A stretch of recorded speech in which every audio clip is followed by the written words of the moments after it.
Hello, everyone. Another Wednesday, another 11 a.m. We got some cool feedback from last week's call about the runners. So we thought it's a good idea to talk about another sport, upper body sport today.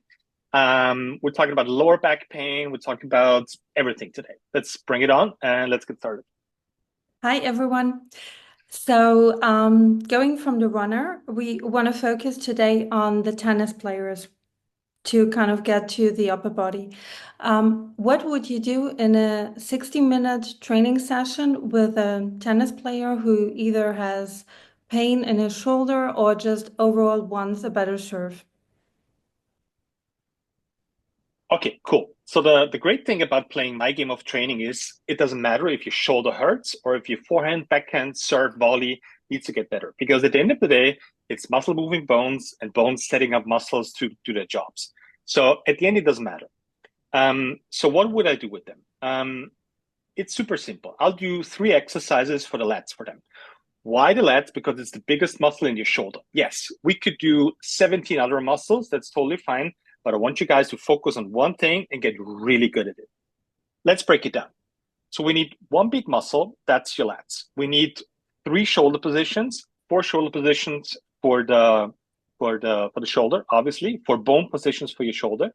And we need four rules how to get there. So what does that mean? Shoulder is super simple. We need four positions, which is shoulders back and down. So that means the shoulder blades go in and your shoulder blades stay down. Your shoulder travels forward. So that means your shoulder blades are going to go out and shoulder blades stay down. The third one is it's going to stay in between. I call it neutral, and the shoulder blades still stay down. What's the fourth position? That's actually one we don't want to have is shrugging. That means elevating your shoulder blades. That's cool for reaching a jar of cookies, but it's not cool as soon as you load it. Whatever that's doing a pull up, your serve, never shrug in training. Okay, it's never a good idea loaded. Okay, so these are the positions we need. This is the big muscle we need, and we need to teach the lab three jobs: absorbing, producing, and stabilizing. That's basically all we need to do in that session. What are my go-to exercises for this? So for stabilizing, I'll do the farmer carry. Stabilizing means there's no change, no switch in muscle length. That means you're carrying stuff like in a frame or a farmer carry, doesn't really matter. And your lats just have to stabilize. They don't have to get longer nor shorter, right? That's stabilizing. So that's the first job we have to teach. This happens with your shoulders down and your shoulder blades in neutral, right?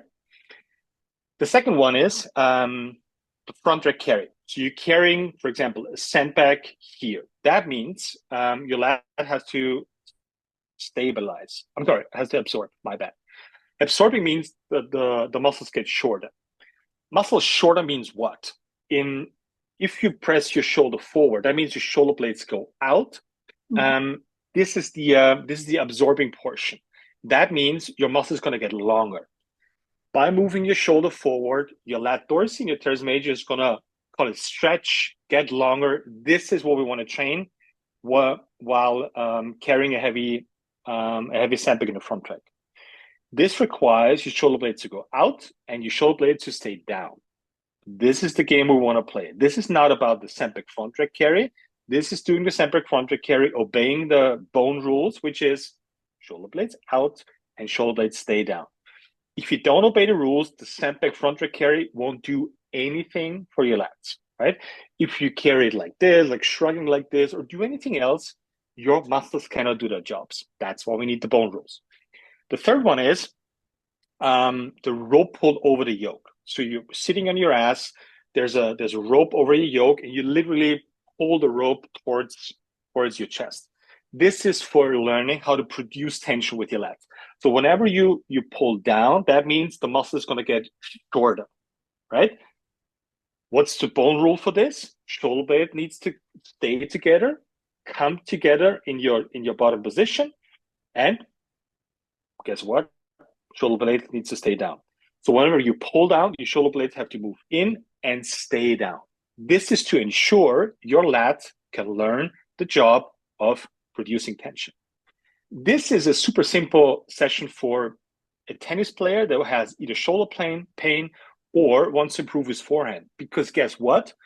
Teaching a muscle the last all three jobs is gonna make both of it happen, right? Super simple, 3 exercises, obey the bone rules, know which muscle we want to target, and you're gonna get the results needed.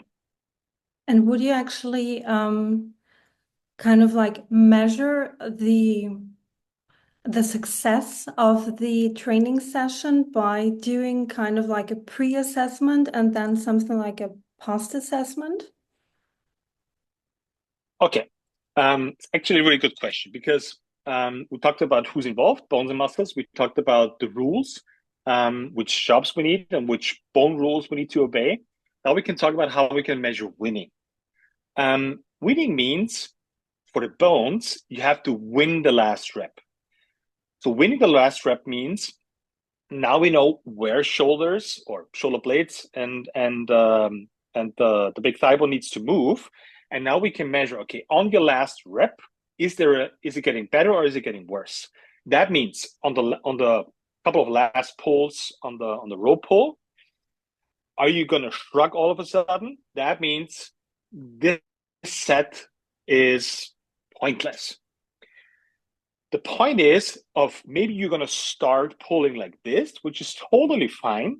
But while getting that knowledge of where I have to end up, you'll realize, okay, I need to do this while pulling. And this is not theoretical concept, is okay, take action, do that exercise. This is how you can measure it. If the last 5 pulls look better, bone rules, jobs, than the first ones did, you have won the exercise that day in that session. This is how we measure winning with bone rules and positions. How do we measure tension winning? Super simple. We do the pump and dump principle, which is, okay, so we're targeting the lats. That means you want to have more pump in the lats than in other small muscles. That means pump in the lats, dump tension in the small muscles. Super simple. You do the first session. You know what you're doing. You gain a little bit of knowledge. You'll feel basically everything, like your shoulder, you feel your biceps, you feel whatever, upper back. And in the third session, you're realizing, okay, I'm getting better at this. And now the pump gets more in my lats and it gets less in my shoulders. This is not a binary system. This is not 1 and 0. This is less of a small muscle pump and more of a big muscle pump. This is how we're going to measure tension. Number 1. Number 2 is we play the ping pong. We've talked about this before. So that means we're adding weight, we're adding sets, we're adding reps, but without losing the focus on the bone position and the jobs your muscle have to execute. This is how we can measure if you're winning. Sometimes this is about weight, sometimes this is about reps, but in every single training session, this is about obeying the bone rules and making sure your big muscles can actually learn the 3 jobs necessary. Okay. Long ass answer.